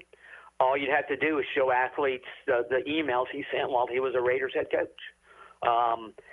You hear Kiffin. I don't think Lane Kiffin is a national title-winning coach. I don't care what school he coaches. I think Brent Key is a really good head coach. I'm not sure he would excite a lot of the Florida fan base. I think Jed Fish has the Florida connection, worked for Spurrier. His first coaching job was at PK Young, turned around Arizona. Looks like he has Washington back on the beam. Really good quarterback play. Spent time in the NFL. I'm not sure he's a sexy enough name for a lot of Florida fans either. I'm a Florida grad, and yet I continue to be amazed at the number of Florida fans who automatically assume that everybody would be interested in this job. I think a lot of folks would be interested, but this job has lost luster over the past 15 years. You wonder about the administration, how much money they're willing to spend, all that kind of stuff. It's going to be an interesting hiring process because I think, again, that Napier's gone. But I also think if you're a Florida fan, you're extremely uneasy about Scott Strickland making the hiring. Scott Strickland struck gold with Todd Golden, unquestionably. His other coaching hires, women's soccer, women's basketball, football, that range from horrendous to fair. So I don't know how much confidence you have in Strickland finding the right guy, or if this is a case where the boosters tell Strickland, here's who you're hiring, here's how much we're going to pay him. You just need to get out of the way. Final moments with Mike Hugan. And Mike, big picture, we got about 2 minutes. Is Florida State for real? I think we'll find out more going forward. Obviously, East Texas A&M. This week it's Kent State, which might be the worst the worst FBS team. So we're not going to know more about FSU until they start playing legitimate foes again. That Alabama win was impressive. Alabama pushed Wisconsin around last week. They got pushed around by FSU, and it certainly looks as if Castellanos is the right quarterback for a Gus Malzahn offense. The offensive line looked greatly improved through 2 games, but again, we'll find out more about them going forward. But the idea that they went from 2-10, they've already matched the last season's win total, and they're already 2 games into the season. So if I'm an FSU fan, I'm feeling pretty good right now. Final question. Give me one positive and one negative. Biggest surprise in a positive way, biggest surprise in a negative way in regards to the Southeastern Conference 3 weeks into the year? I think the biggest surprise to me is that Texas A&M actually may live up to some of the hype for a change. They had every reason to lose last week's game at Notre Dame, and they won. That is a game that unquestionably in the past 2 decades they would have lost every single time in that same situation. So I think A&M has been better than I thought. And I think Mississippi State has been better than I thought they would be, because I thought they were the worst team. They're not the worst team. I think a negative surprise, I think it's got to be Florida. I mean, you had people saying this is a potential 9 or even 10-win team, and now I don't think you can look at Florida because of their offense and think they're not even going to finish 500. And I think that's a reflection directly on coaching. The talent is there. The coaching is not. The man is an absolute college football encyclopedia, my buddy Mike Hugan. And Mike, I know you're busy. Thank you as always for the time, and we'll do it again soon, pal. All right, always enjoy it. Thanks, man. 1010XL brings you the orange and blue. Touchdown, Gators! Can the Gators tame the Hurricanes and turn the tables in Coral Gables? Got a hole, and there he goes. Kickoff at 7:30 on Jacksonville's home of Florida Gators football. 1010XL. I love my propane company. They always answer when I call and give me great prices and fast service. Said no one ever. Until now. Need propane for your home or business? Seabreeze Propane is bringing the propane as North Florida's new local propane provider. Visit SeabreezeLP.com. Seabreeze Propane. We make propane cool, brother. Oh, yeah.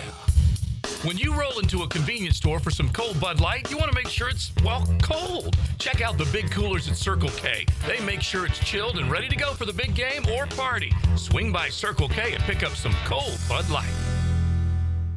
Blue here for the Blue Crab House, located right off of San Jose. It's on Jewington Creek Road. They've been around since 1996. Indoor-outdoor dining. Also, takeout is available at the Blue Crab House. Open 4:30 to 9, Tuesday through Saturday. Sunday, noon until 9. Remember, Tuesday, $2 margaritas. Wednesday, $1 oyster night. How about the blue crabs? How about my personal favorite, the Canadian snow crabs? Whatever it is that you fancy, you get it right there. The Blue Crab House.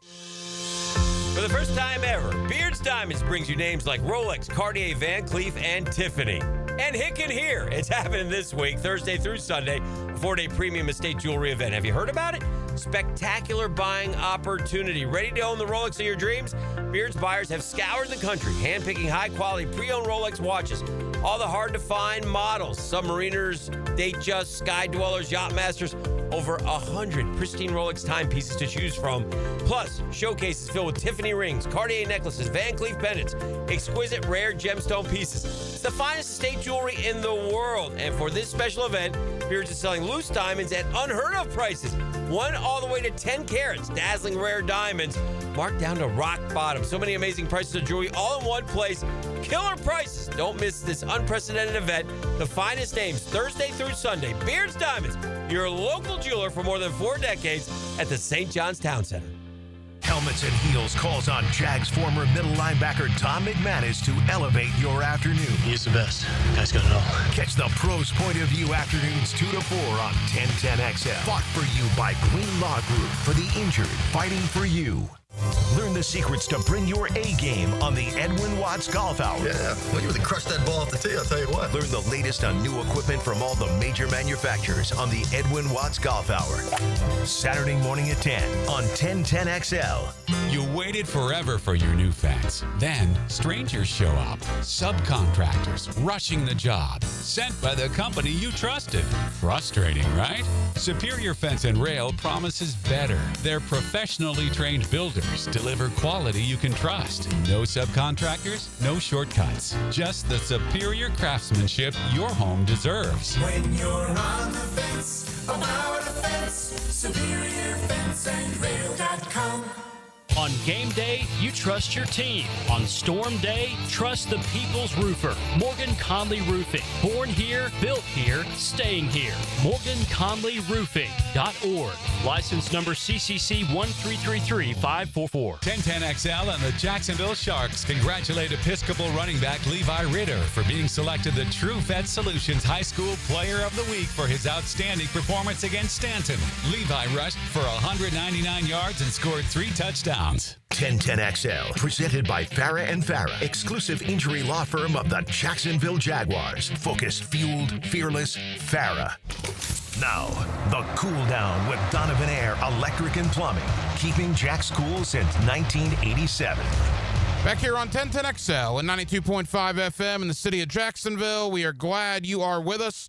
The Jaguars and the Texans, Sunday, 1 o'clock. Of course, you'll hear the game right here on 1010XL. Big division game. Of course, the return of Azeez Al-Shaair and all the nonsense that came with that situation last year. And the Jaguars looking to get over one of the more devastating Week 2 regular season losses that you'll ever see. Let's talk about all of it with Travis Holmes. You read his terrific work at Big Cat Country. He's also the co-host of the Duval Dive podcast. And Travis is always kind enough to join us here on Hacker After Dark. Travis, how you doing?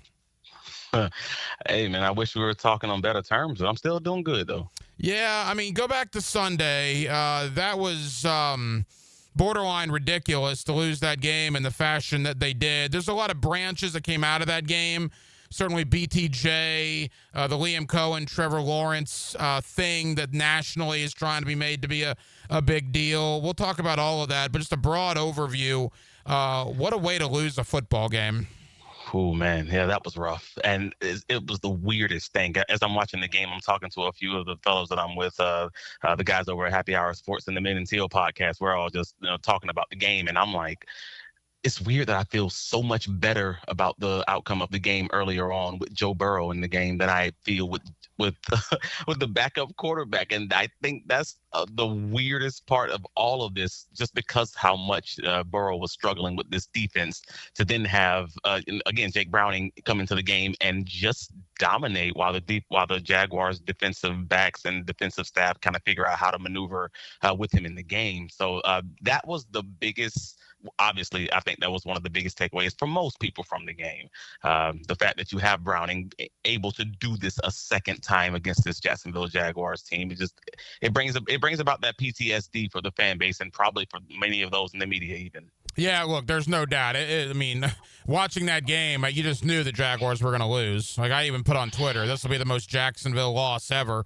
You just kind of feel it, late in the game. And when Devin Lloyd made that pick, though, I thought, okay, maybe they will actually pull it out. But, of course, inevitably they didn't. There's a lot of branches to this situation. Let's begin with Brian Thomas Jr.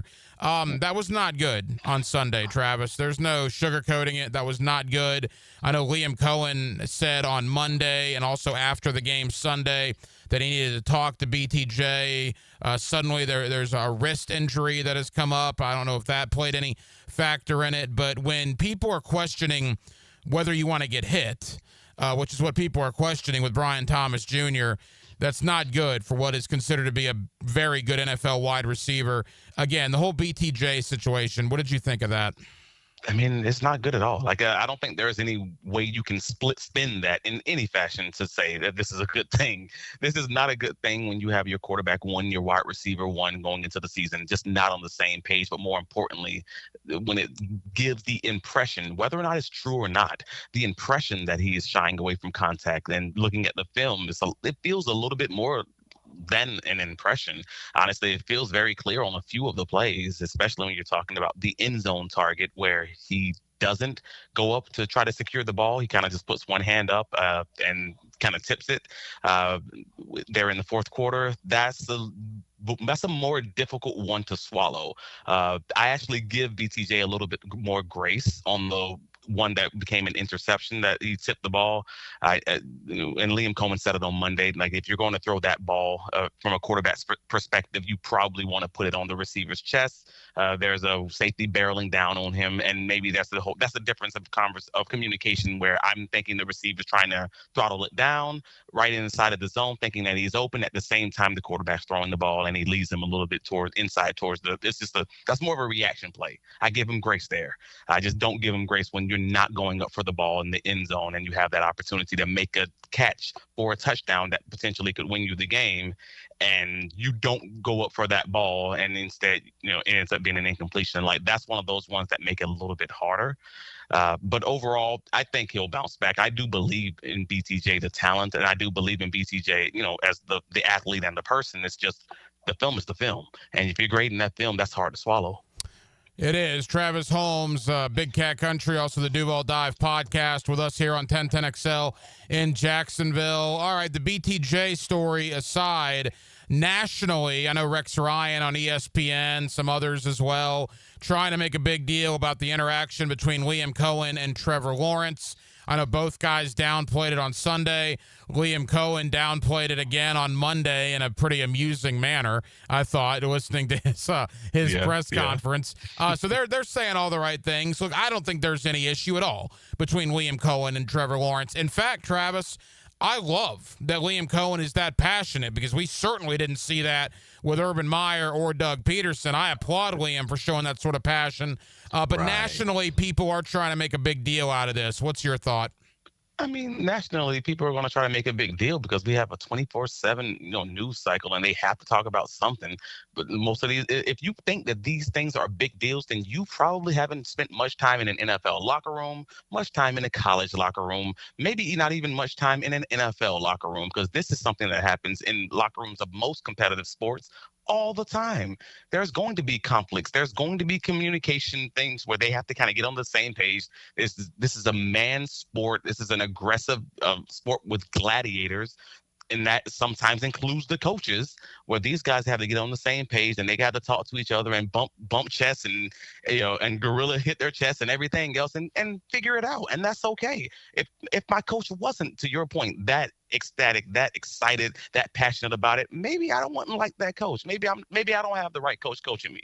So I am just fine with it as long as these guys chop it up and they get it right after the game and they understand that they're on the same page, which all indications seems that they are. I have no problem. So we're good here. We've talked all offseason and the early part of this year, and Liam Cohen has as well, about wanting to see how this team responds to adversity. I mean, after the ETN fumble last year in Miami, I honestly don't know if the team ever recovered from that, as crazy as that is to say. And if you want to talk about adversity, Travis, well, it's at your doorstep, because that was a crazy way to lose a game. You got all the Brian Thomas Jr. stuff. You got the Liam Cohen, Trevor Lawrence stuff. You got just an absolute bologna sausage pass interference call on Travis Hunter on fourth down that probably cost them the game as well. Adversity's here. And, oh, by the way, in comes Azeez Al-Shaair and the Houston Texans in a gigantic division game.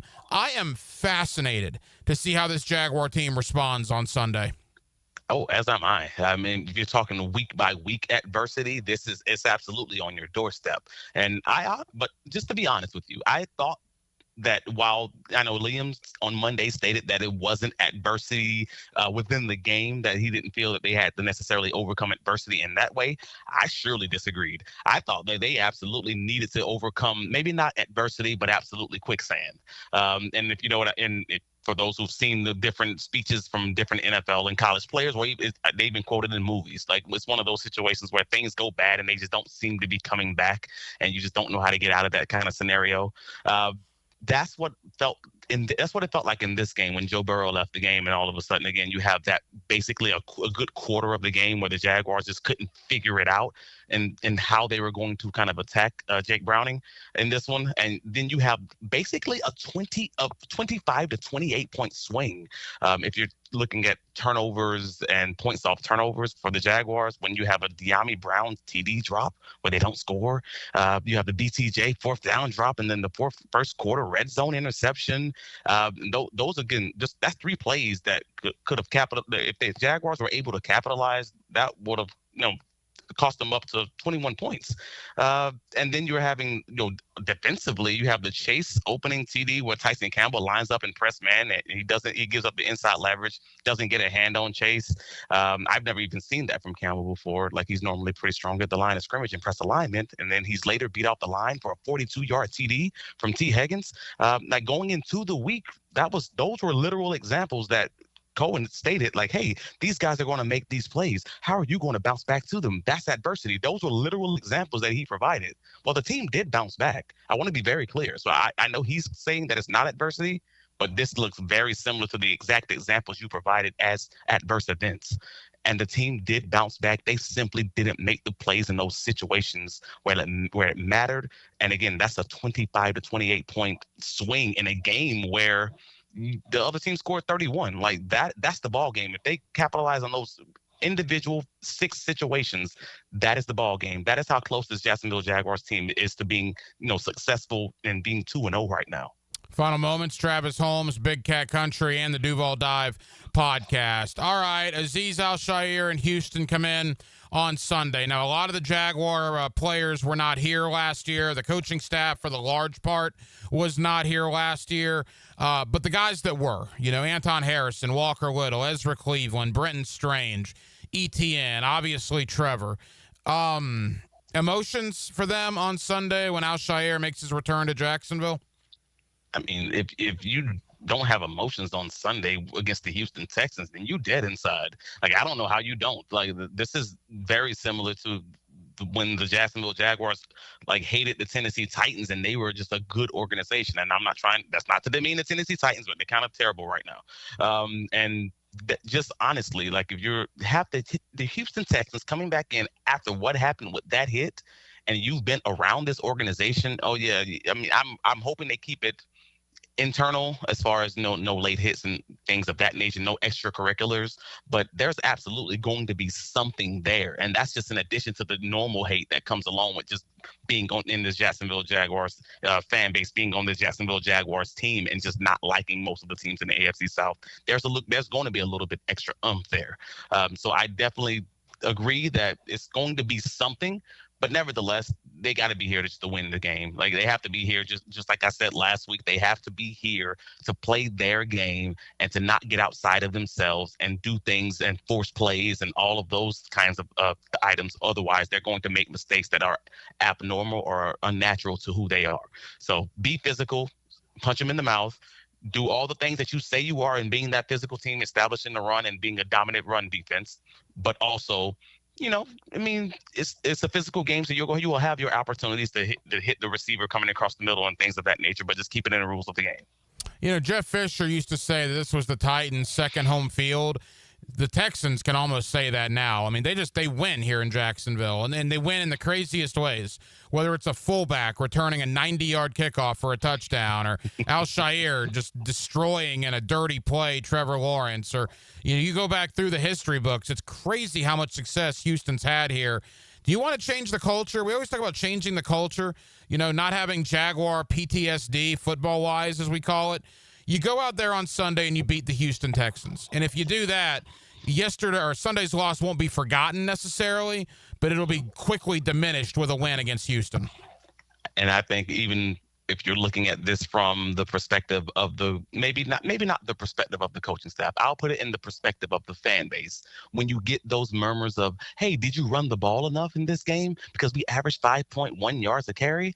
Maybe this may be the game that you're like, all right, cool. Let's show them what running the ball looks like. And maybe we can surpass that 200 yards on the ground and we can get to 250 and make this look like that old Indianapolis Colts game where the team ends up running for 250 with MJD and, Freddie T, and bring back the 90s. Let's go.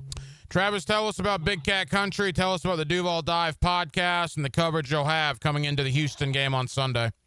Well, head over to Big Cat Country, first of all, just to look at the pregame, the game wrap-up from the Cincinnati Bengals game, but also the rewatch article, which has all the advanced analytics and the highlights from the game and all the things we kind of missed upon first watch.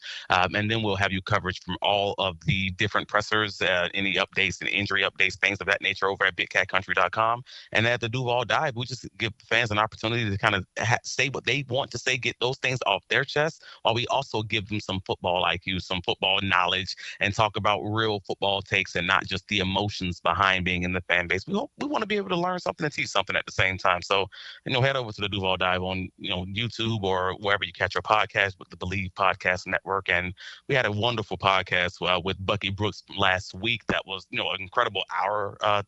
So definitely check that out. But yeah, follow me on all the socials, Travis D. Holmes and BigCatCountry.com. And let's get this thing started. Travis Holmes, Big Cat Country, and the Duval Dive podcast. Travis, I know you're busy. Thank you for the time. We'll talk again soon, pal. Absolutely, sir.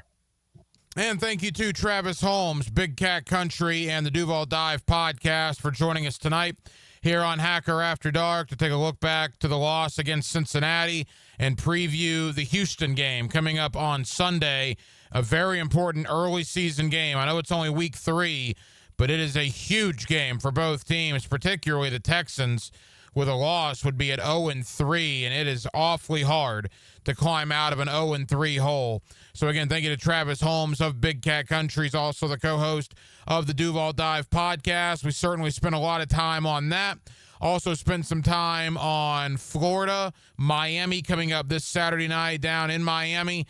Boy, the Hurricanes are big favorites going in. There is no doubt about that. And look, we talked about Billy Napier, his future, and who some of the potential replacements could be if Billy Napier, sooner rather than later, is ultimately shown the door in Gainesville. And not only did we look at the Jaguars, we looked around the AFC South as well. You got Houston and Jacksonville here on Sunday. You got Indianapolis at Tennessee also on Sunday. So all 4 teams in 2 different games going at it in the AFC South. We should have some interesting questions and answers, quite frankly, after week 3 when it comes to the AFC Southern Division. Well, that will just about do it, man. Very busy Tuesday night edition here of Hacker After Dark. We certainly appreciate you guys hanging out with us here on 1010XL and on 92.5 FM.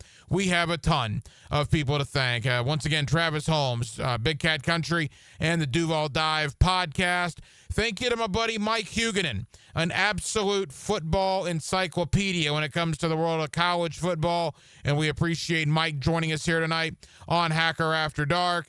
Also, back in hour number 1, my buddy Matt Verram of Sports Illustrated. Always enjoy talking Jaguar football and looking around the rest of the AFC South with Matt Verram of SI. Jaguars back at work tomorrow down at the Miller Electric Center. I'll be down in the Jaguar locker room.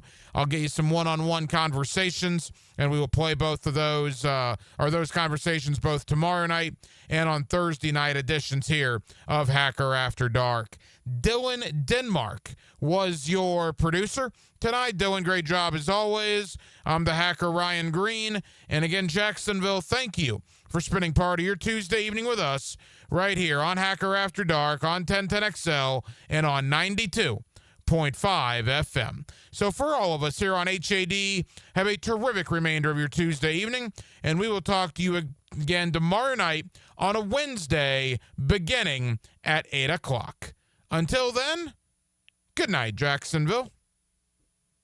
He's got quite a resume. Ex-Special Forces tactician. Hayes Carline. Well-trained in hand-to-hand combat. Behind enemy lines. 5 hours before kickoff on 1010XL. Activated by Pella Windows and Doors. Visit the showroom on Phillips Highway.